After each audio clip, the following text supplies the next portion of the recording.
सुख समृद्ध विज्ञान चैनल के हमारे सभी सुधी दर्शकों का मैं सुशील कुमार शर्मा हार्दिक स्वागत करता हूं। प्रिय दर्शकों, जैसा कि मैं पिछले वीडियो में बता रहा था, जस्ट इसके पिछले वीडियो में, कि कोई भी कल्पना यथार्थ का रूप लेती है। आज देखते होंगे कि भारतवर्ष में सन 2000 या 2001 के लगभग कुछ मोबाइल फोन आए थे। इसके बाद में क्लियर नहीं बता सकता, 2001 ऐसा ही कोई समय रहा था जब मोबाइल फोनों की शुरुआत हुई थी।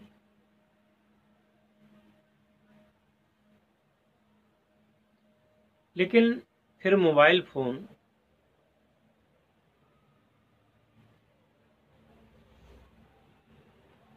धीरे धीरे आम जनता की पहुंच में आते आते 2005 लग गया।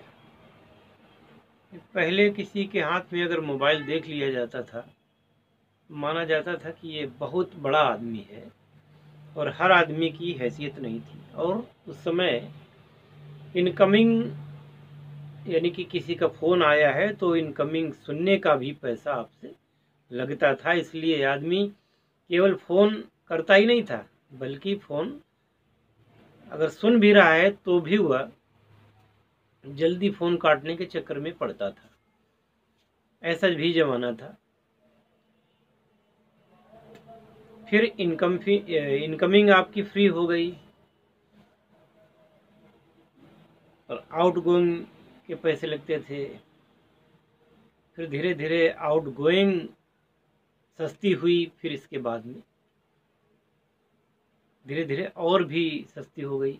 पहले डाटा प्लान ही 1 GB डाटा प्लान का जो रेट उस समय था, आजकल उतने ही पैसे में रोज आपको लगभग 1.5 GB या 2 GB तक भी डाटा प्लान मिल जाता है।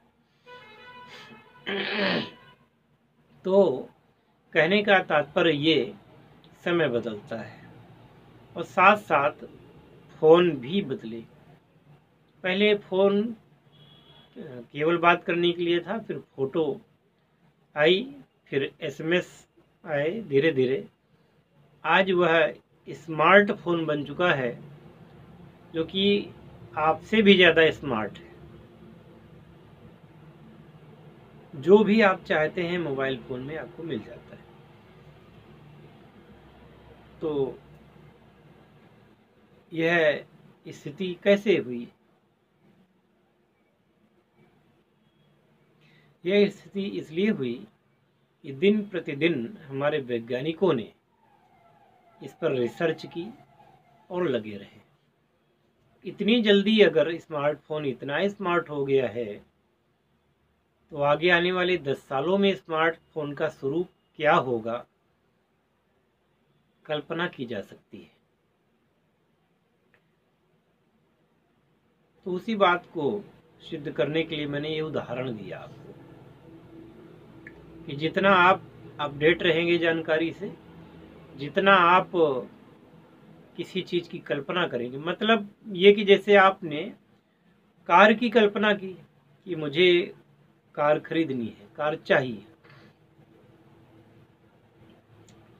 जब कार आपकी डिजायर में शामिल होगी, जब बर्निंग डिजायर आपकी होगी कार की कि नहीं कार चाहिए, कार के बिना काम नहीं चलेगा, अब वो भले ही शान और शौकत दिखाने के लिए आप ले रहे हो या आप उसको आवश्यकता की वस्तु समझते हो,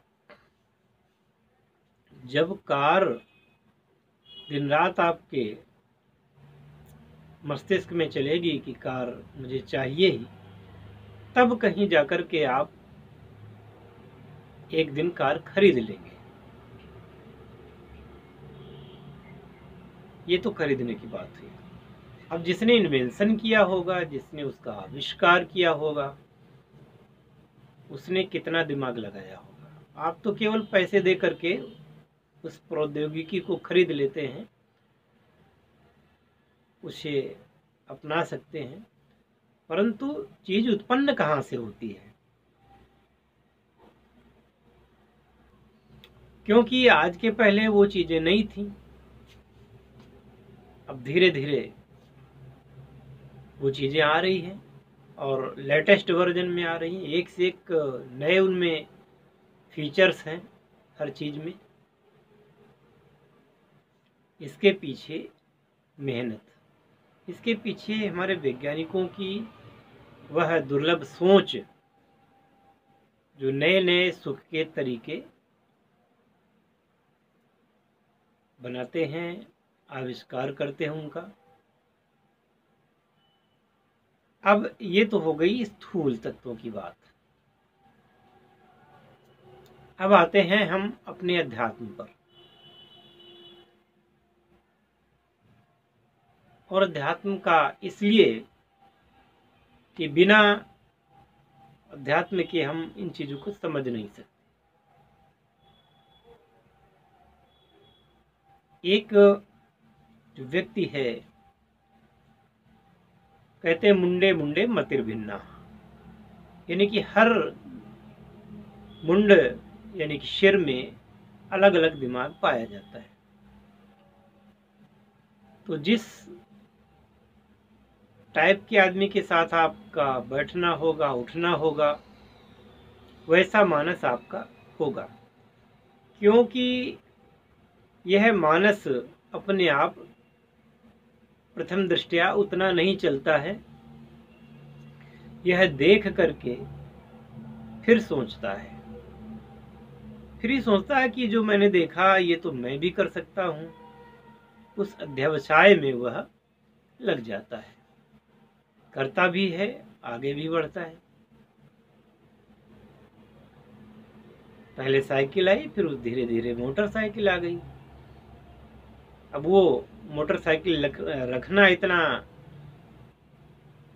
घाटे का सौदा होने लगा कि अब इलेक्ट्रिक मोटरसाइकिल आने वाली है, बल्कि आ भी चुकी है। कहीं कहीं इलेक्ट्रिक कारें आ गई, तो एक तरफ तो खर्चा बचेगा, दूसरे जो ट्रांसपोर्ट है, यातायात है, ये सस्ते हो जाएंगे।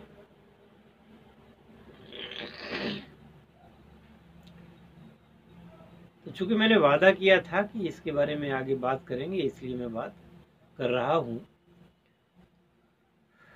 अब बात आती है कि मान लीजिए कि आपने कोई भी आपके मन में महत्वाकांक्षा जगी, कोई आपके मन में मनोकामना जगी कि मैं कार खरीदूंगा, मैं बढ़िया सा फ्लैट खरीदूंगा, बढ़िया सा फार्म हाउस खरीदूंगा, या भाई एक से एक लोग हैं कि वह प्लेन तक खरीद लेते हैं, बड़ी फैक्ट्री बनाऊंगा, बड़ा कार्य करूंगा, बड़े पद पर जाऊंगा। तो ये पहले उस व्यक्ति के अंदर डिजायर होती है, यानी कि कल्पना में वो चीज आती है। और जब वो कल्पना में आती है, उसके पीछे फिर वो व्यक्ति अध्यवसाय करता है, उसी प्रकार का श्रम करता है, और धीरे धीरे वह उस स्थिति में पहुंच जाता है कि उन सारी चीजों को धीरे धीरे हस्तगत कर लेता है, पा लेता है। इसी प्रकार से साधना में हम किसी भी लक्ष्य की पूर्ति के लिए जो साधना कर रहे हैं, उस साधना को व्यवस्थित तरीके से करने के लिए आपको जब सिखाया जाता है, बताया जाता है, तो वह मनुष्य धीरे धीरे अपनी आत्मिक शक्ति के द्वारा कुछ विशिष्ट गूढ़ क्रियाओं को करने के द्वारा उस स्थिति को प्राप्त कर लेता है। वह तो उस स्थिति को भी प्राप्त करना जानता है जान लेता है जिस स्थिति के लिए वह कभी योग्य भी नहीं था।